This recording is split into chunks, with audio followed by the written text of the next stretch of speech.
Hey everyone, welcome back to another video on stock photography. Today I want to focus on indoor stock photography and how to do some conceptual photo shoots if you're stuck inside or for whatever reason you don't want to go outside. All right, let's get into it.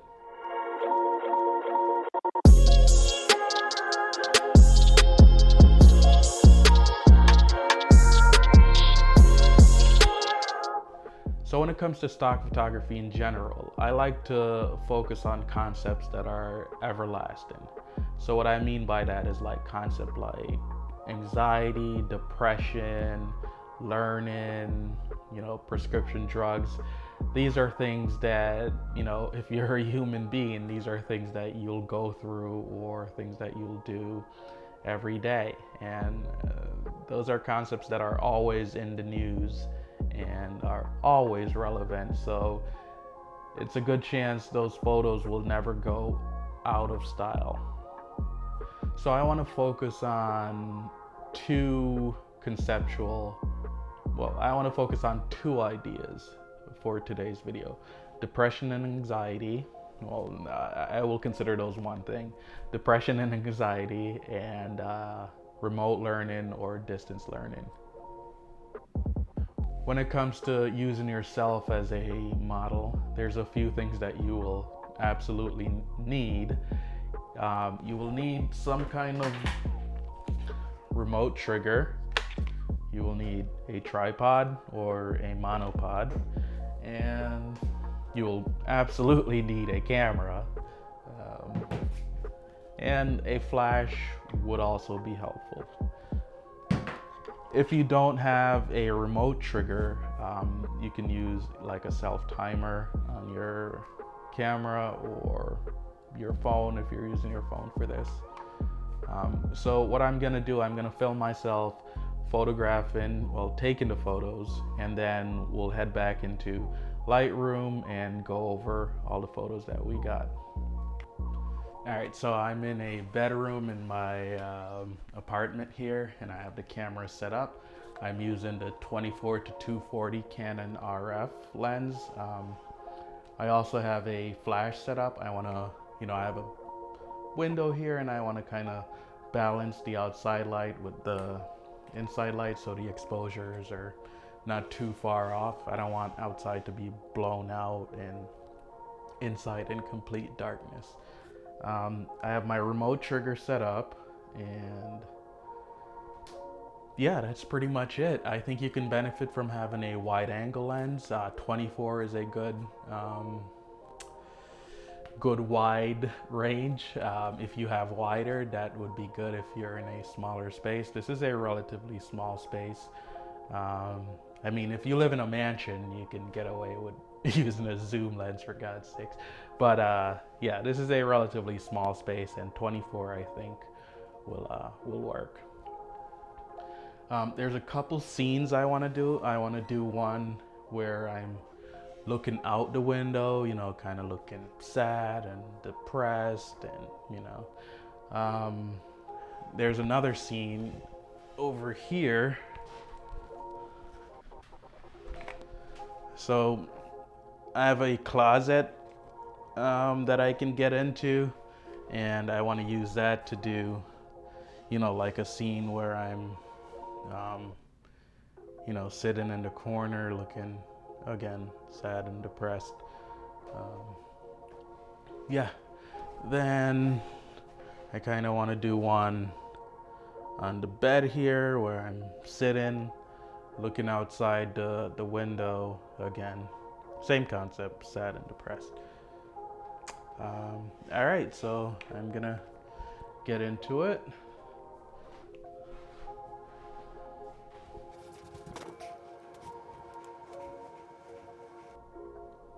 So I'm doing a few test shots just to make sure the inside and outside exposures aren't too far apart.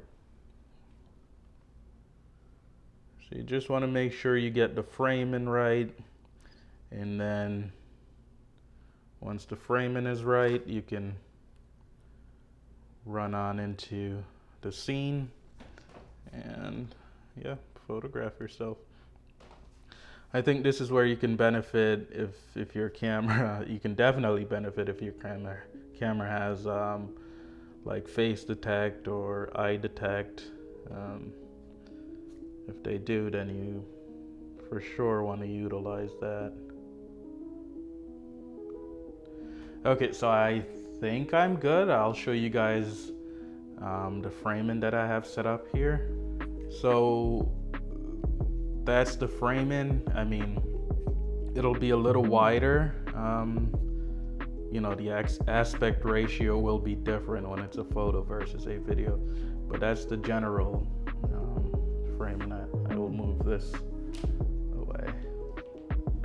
Yeah, and you want to do as much as the work in camera before, so you don't have to do all that work in Photoshop trying to remove things.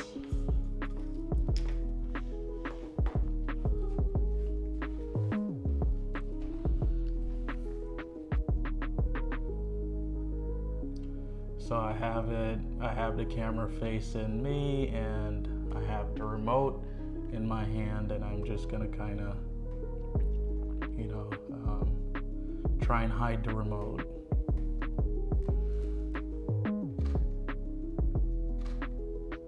I'm just gonna do a few poses.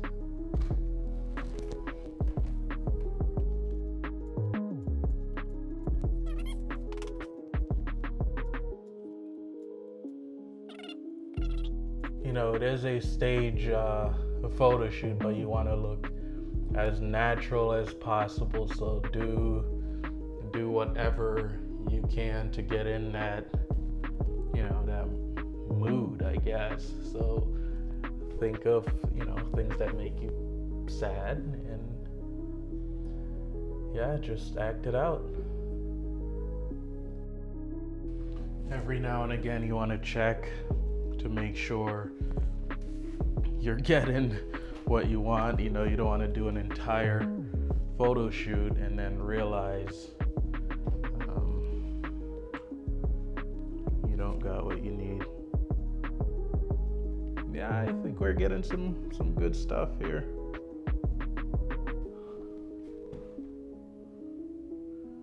Yeah, not too bad. I'm gonna keep going.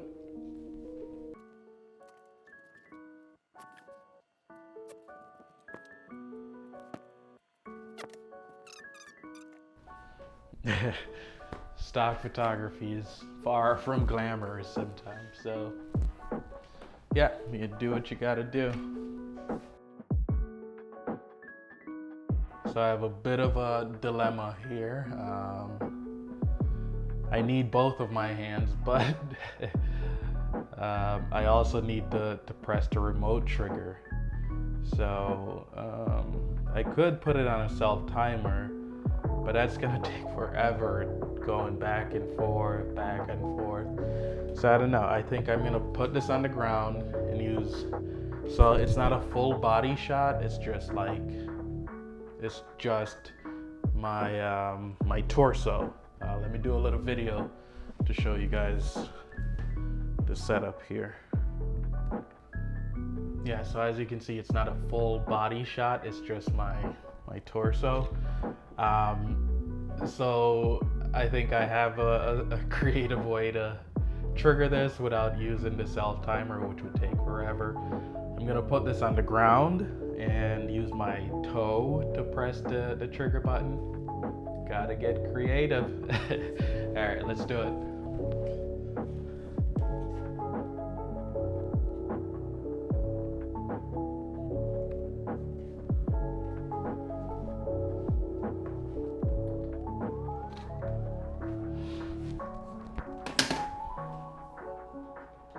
All right, test shot, and that works.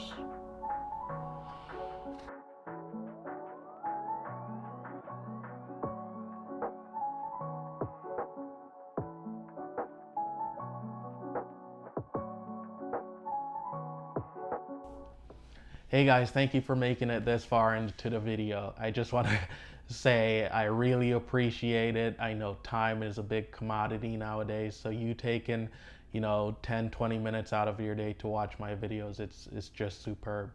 Don't forget to like the video, subscribe to the channel. I have a lot more content like this coming out, definitely if not every week, definitely every 2 weeks. Okay, so now that we've taken the photos, let's, you know, hop into Lightroom and start editing and keywording the photos to upload to the stock agencies.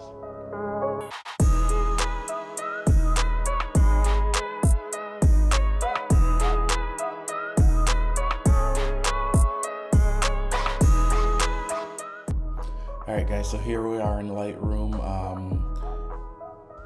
I have the photos selected here. I went through and I got about 55 images from the shoot, and I've selected, for the interest of time, I've selected 14 of those photos, and those are the ones that we're gonna go through today. We're gonna edit them and keyword them and upload them to the stock agencies. All right, so let's get started. All right, so here we have the first image.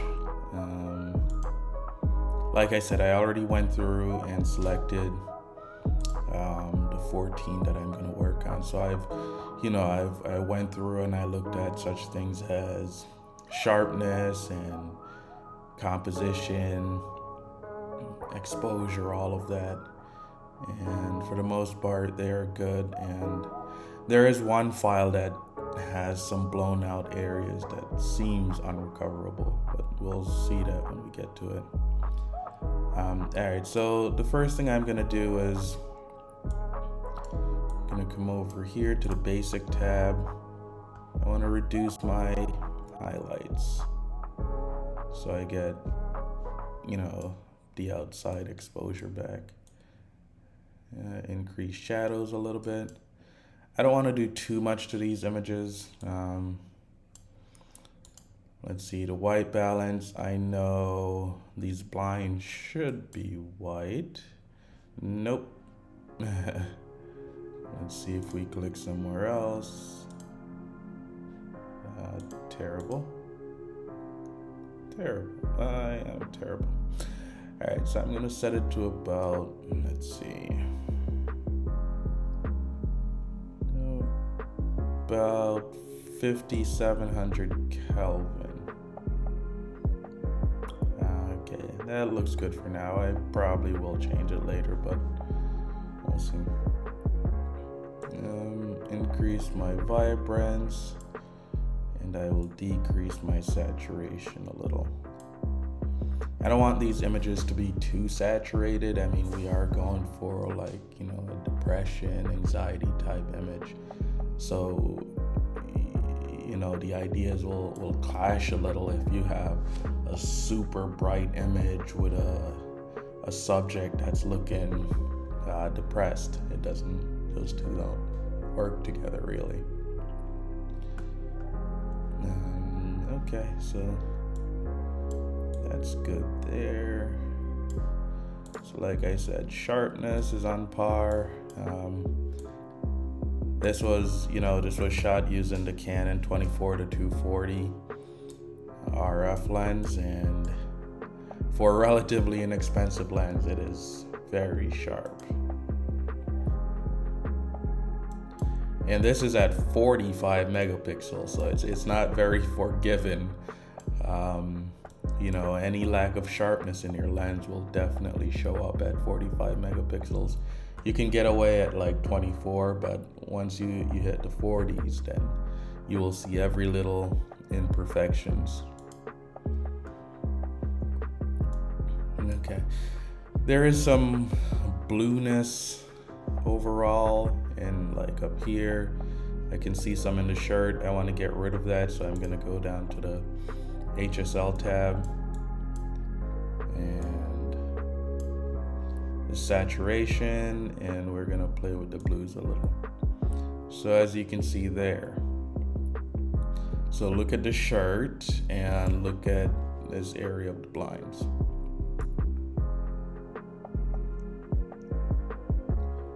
Yep, and down here as well. Okay.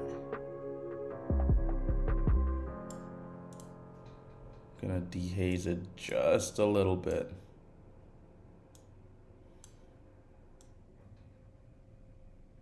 Just a little bit of dehaze. And I want to put a small vignette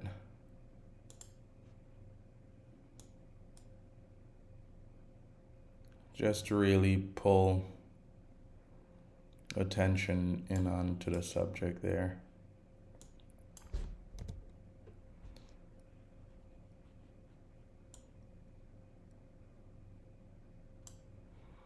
There we go. So let's see, that's the before, that's the after, before, after. I'm gonna see if I put a radial gradient here.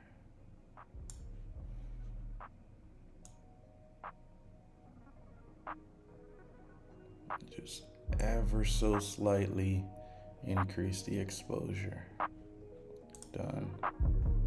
And I think overall I might decrease my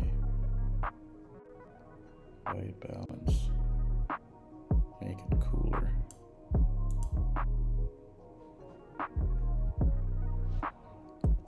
So before and after.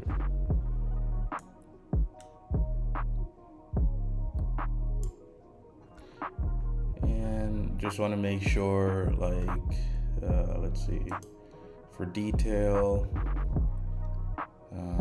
this was shot at ISO 320, so there's not a lot of noise, but I'm going to increase the luminance noise reduction by 10. Keep the default sharpness, it's already plenty sharp. And let me see if my lens corrections are on. Yep, that's all on. And you'll find that to be the case if you use a mirrorless camera. Most of them have that turned on when you import the photos to Lightroom.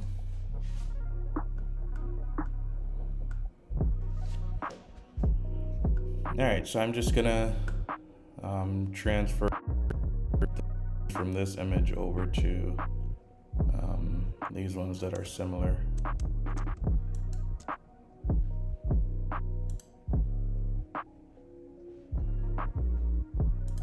Check all. I want to uncheck the.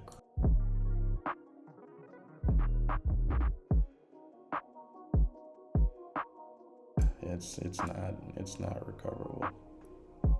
No.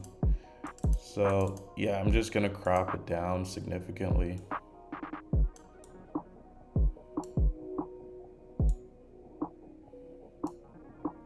And there.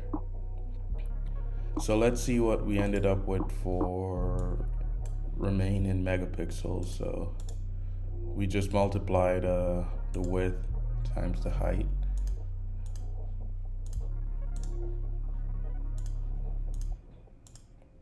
So 23 megapixel, that's amazing. Even with the massive crop that I just put on that image, we still have 23 megapixels remaining. And that's one of the reasons I chose the R5, was because of the amount of megapixels and the ability to crop and recompose in post. I don't do a lot of cropping, but as you can see, when it's needed, you have that capability. Another reason was also the ability to shoot in 8K and then pull 35 megapixel still photos from the videos. That's amazing. I'll put up some images that I pulled from videos that are on stock agencies and have been sold. 35 megapixels is more than a lot of cameras are shipping with nowadays. Most of them are 24 megapixels, some 32, but 35 just from a video, that's crazy. All right, let's continue with this photo here.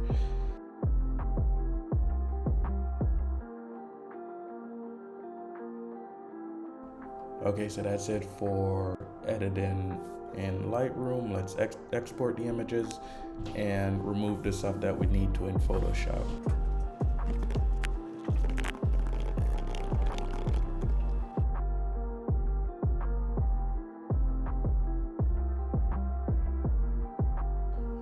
All right, guys, so the photo export is done. Let's take these photos over to Photoshop and do some final edits. Then we'll keyword and upload to the stock agencies.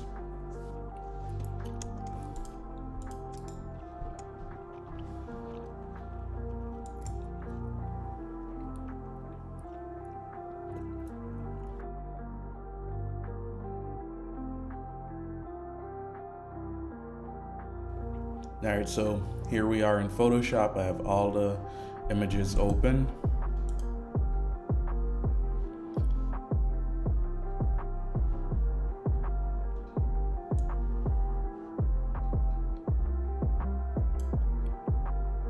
Once I'm here in Photoshop, there's a few things I like to try. I go up to images and try this auto tone. And that's not bad. I'm gonna undo it though. Images, let's see the auto contrast. Okay, auto color.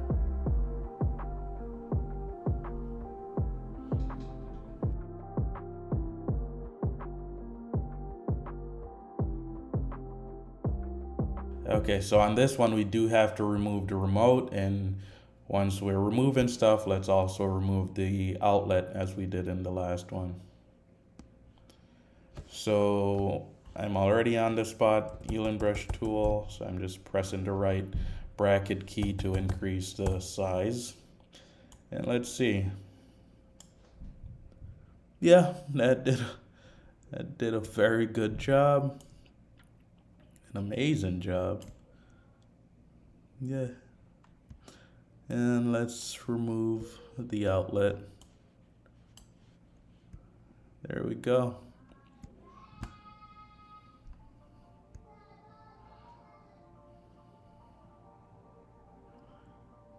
All right, that looks good. Let's do the auto contrast.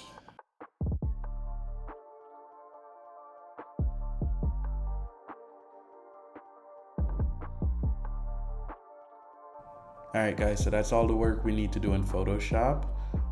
Let's start keywording these images and upload them to the agencies.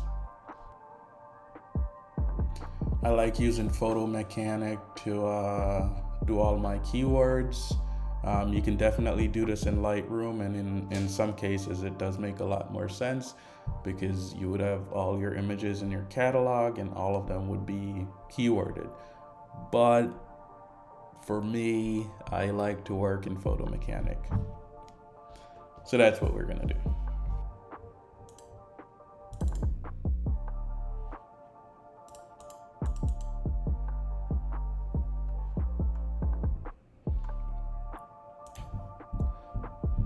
All right, so we have the contact sheet open. So all of these images, I'm gonna have the same keyword on them. So I just need to keyword one and then copy them all over to the rest of them. And the same for these here.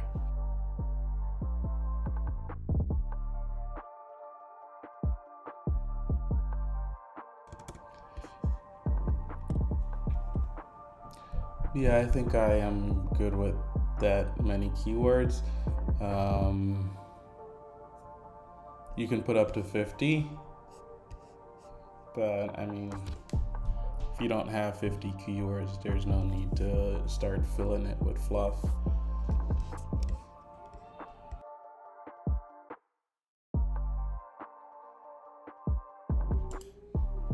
All right, so all of these files have been titled and keyword. Let's upload them to Shutterstock and Adobe Stock. So I'm just gonna select all of them here and just drag them over.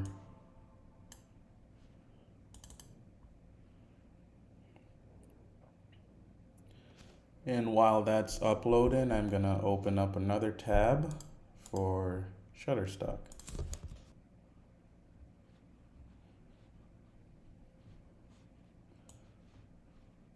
I'm gonna do the same thing, just drag them over.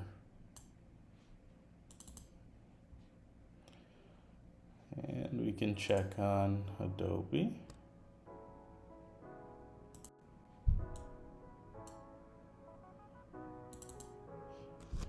All right, so I'll obviously fast forward as these upload.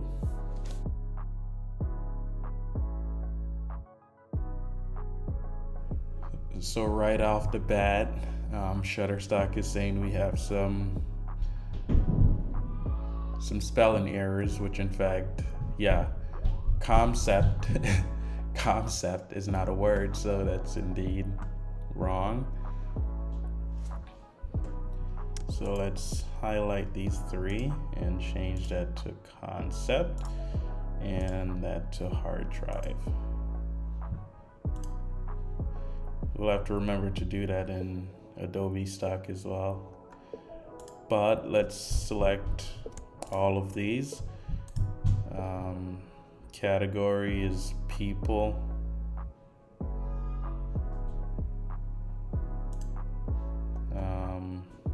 Unselect. For these ones, I want to put a category of health. Second category of healthcare and medicine as well. And I want to select all of them again.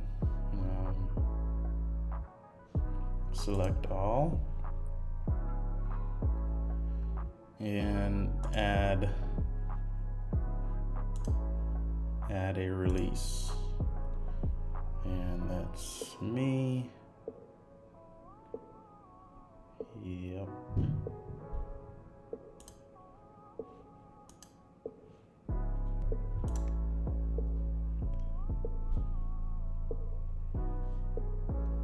All right, guys, so Shutterstock is done. Let's hop on over to Adobe Stock. Select all. Recognizable people, yes.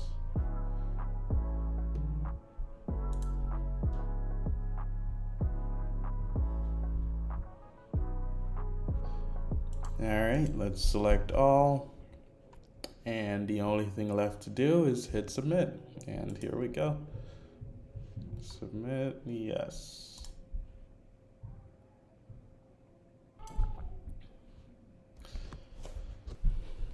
All right, guys, so we did the photo shoot, we titled and keyword, we edited the photos, and that is it. We've submitted them, so in the next few days or so, these will be reviewed by the agencies and either accepted or denied. Yeah, so perhaps in a future video, I will let you know how these images did and if they've been sold or not. All right, so that's it, guys. Thank you for watching this video. I know this was a long one. I tend to do long format videos, you know. If you like that format, let me know in the comment. If you don't, also let me know. If you want shorter format content, I will be glad to do so. You know, any feedback would be helpful. I'm just starting out, and yeah, feedback is definitely helpful. Don't forget to subscribe, like this video, and share this video if you found it useful. And I have a lot more content coming out, so, you know, ring that notification bell so you don't miss a video. All right, so until next time, thank you.